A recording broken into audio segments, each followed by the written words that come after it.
This is Autoline Daily, the show dedicated to enthusiasts of the global automotive industry. General Motors reported its earnings for 2023, and it showed improvements despite the UAW strike and continuing losses with its electric and autonomous vehicles. GM brought in $171 billion in revenue, which was up 9.6%. Its earnings before interest and taxes, or EBIT, came to more than $12 billion. It posted a net profit of $10.1 billion, which was up almost 2% from the year before. But its net profit margin was only 5.9%. GM continues to struggle in China, where its income came to $446 million, down a sharp 34%. Even so, GM is fairly bullish on how it will do this year. It boosted its guidance on revenue, profits, cash flow, and earnings per share. And one interesting tidbit from CEO Mary Barra's letter to shareholders is that GM expects to post a variable profit with its EVs in the second half of the year. She also expects total U.S. EV sales to hit 10% market share. And since GM is forecasting that new vehicle sales in the U.S. will top 16 million units, that suggests that Americans will buy about 1.6 million EVs in 2024, up from about 1.1 million last year.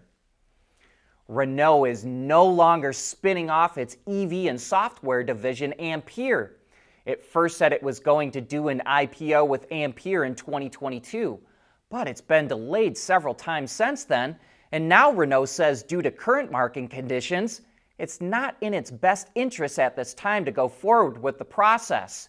It doesn't think Ampere will hit its break-even point until 2025, so it will continue to fund the development of the division on its own.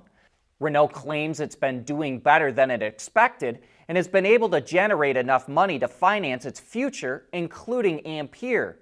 Those future endeavors include reducing EV costs by 40%, developing software and AI solutions, and launching 6 new EV models, the Scenic, Renault 5, Renault 4, Twingo, as well as 2 additional cars.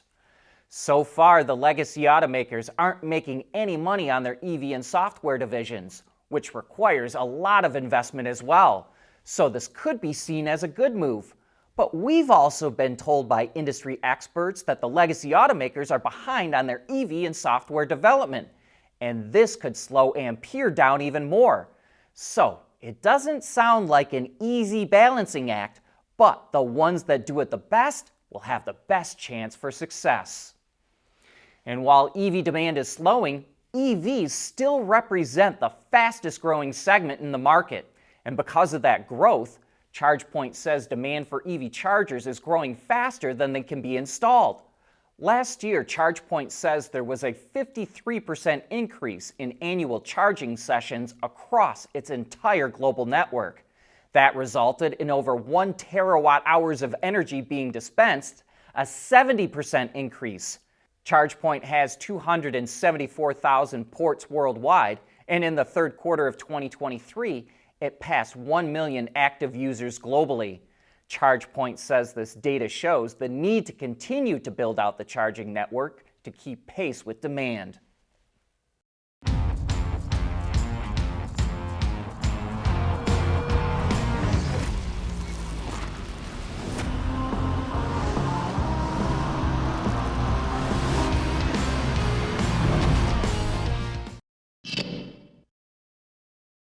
Ford's planned EV battery plant in Michigan with Chinese battery maker CATL is drawing more scrutiny from Republican lawmakers.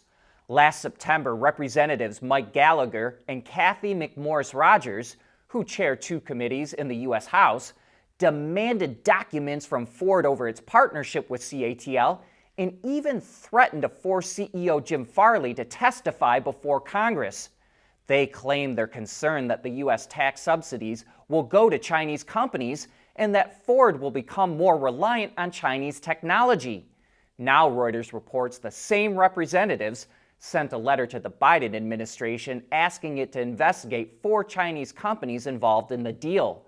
They claim the companies have ties to the Chinese military, the Chinese Communist Party, the North Korean government, and have alleged human rights abuses in China's Xinjiang region. The companies were not named in the letter because they're not allowed to be made public.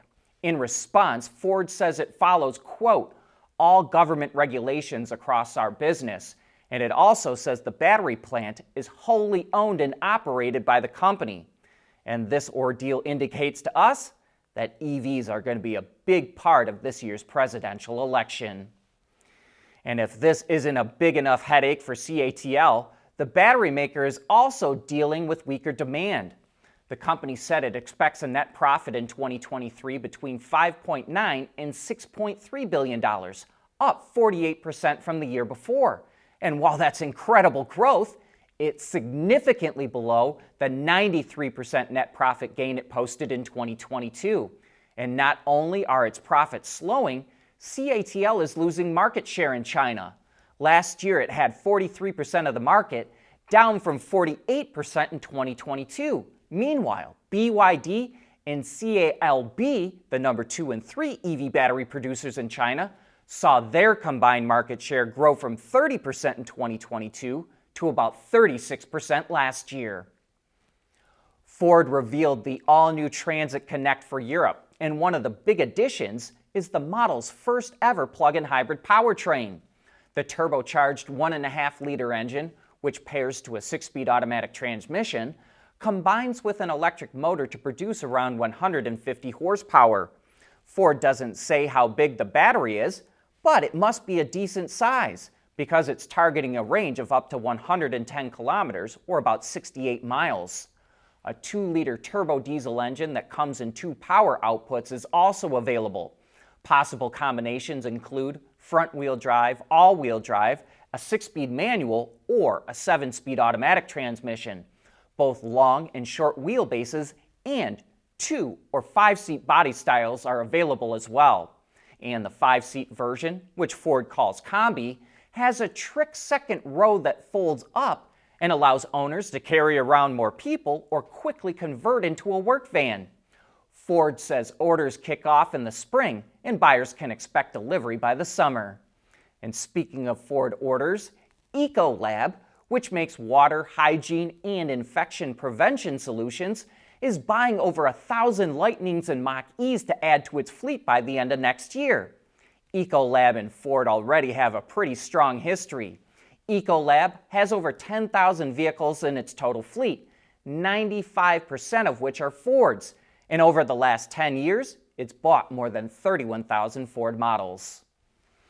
Some car dealers are worried that as more EVs hit the road, they'll see fewer repair bills because EVs require less maintenance. But Peugeot is testing out a new warranty program for the all-electric E3008 that looks like it's intended to make sure that the dealer gets as much of that repair work as possible. It's offering what it calls Peugeot Allure Care, which covers the electric motor, the charger, powertrain, and the main electrical and mechanical components for up to 8 years or 160,000 kilometers, which is roughly 100,000 miles. It already offers that same warranty on the battery pack, but the Peugeot Allure Care coverage is automatically activated for 2 years or 25,000 kilometers only after each maintenance service is done within the Peugeot network. The company thinks this will help accelerate EV adoption, so it's possible it could spread to other models and other brands. Mazda is officially unveiling the CX-70 crossover in the US market today. It sits on the same platform as the CX-90 and even has the same wheelbase.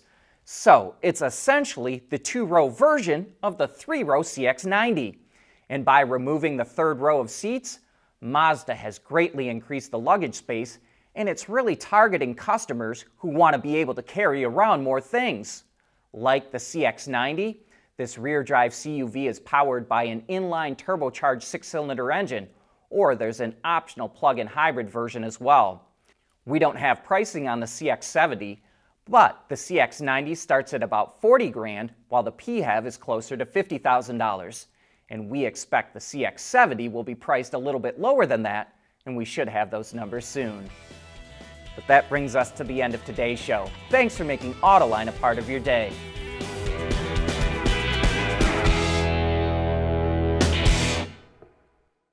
Autoline Daily is brought to you by Bridgestone, solutions for your journey. Intrepid Control Systems, over-the-air engineering, boost your game. And by Teijin Automotive Technologies, the formula for better mobility. We want to know what drives your testing. OTA, connected car, diagnostics, remote testing. Intrepid Control Systems is here to help you work from anywhere. Intrepid Control Systems, driven by your data. At Teijin Automotive Technologies, we combine world-class composite materials expertise with cutting-edge designs because, frankly, there are better ways to lightweight vehicles. So lighten up with Teijin Automotive Technologies, the formula for better mobility.